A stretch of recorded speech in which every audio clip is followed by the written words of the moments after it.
ज्येष्ठ अभिनेते पद्मश्री महाराष्ट्र भूषण अशोक सराफ यांचा उल्वे येथील भूमिपुत्र भवन इथं दिमाखदार सोहळ्यात नागरी सत्कार करण्यात आला।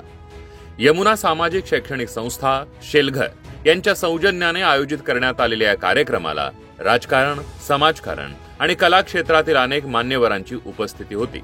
राज्याचे वनमंत्री व पालघर जिल्ह्याचे पालकमंत्री गणेश नाईक आणि माजी मुख्यमंत्री सुशीलकुमार शिंदे यांच्या हस्ते अशोक सराफ यांना हा बहुमान प्रदान करण्यात आला।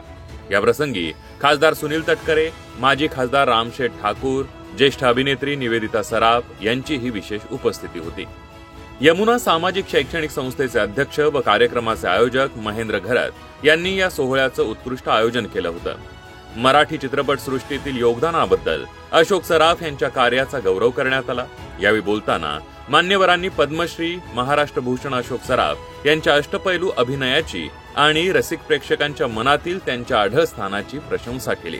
गेल्या 60 वर्षांमध्ये या महाराष्ट्राच्या जनतेची नाट्य क्षेत्रातल्या कलाकारांच्या माध्यमातून झालेली एक समाधानाची बाब, चित्रपटसृष्टी आणि विविध प्रकारच्या सिरियल या सर्वांना पुरून उरलेला कलाकार कोण असेल ते त्याचं नाव आहे अशोक सराफ। महाराष्ट्राच्या चित्रपटसृष्टी म्हणा, नाट्यसृष्टी म्हणा, यामध्ये कुठलाही ज्युनियर आणि सिनियर कलाकार असा एकही नाही की ज्याच्या मनामध्ये अशोक सराफांच्या विषयी आपुलकीचा भाव नाही। या माणसांनी सगळ्यांवर प्रेम केलं, सगळ्यांना मार्गदर्शन केलं।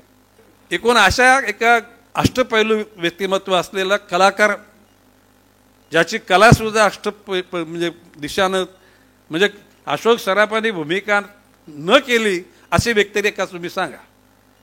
आणि महाराष्ट्रातल्या नाट्यसृष्टीतले, चित्रपटसृष्टीतले जे जुने जाणते कलाकार आणि नवीन कलाकार ज्यांनी अशोक सराफांबरोबर काम नाही केलं असा एक माणूस सांगा। ही वॉज सेंटर पॉइंट आणि अशा प्रकारचं तुमचं सेंटर पॉइंट एक कायम राहावं, असंच खेळत जीवन पुढे जात राहो ही सदिच्छा। हा नागरी सत्कार समारोह अतिशय उत्साहाच्या आणि दिमाखदार वातावरणात पार पडला। नागरिकांसाठी एक अविस्मरणीय क्षण ठरला।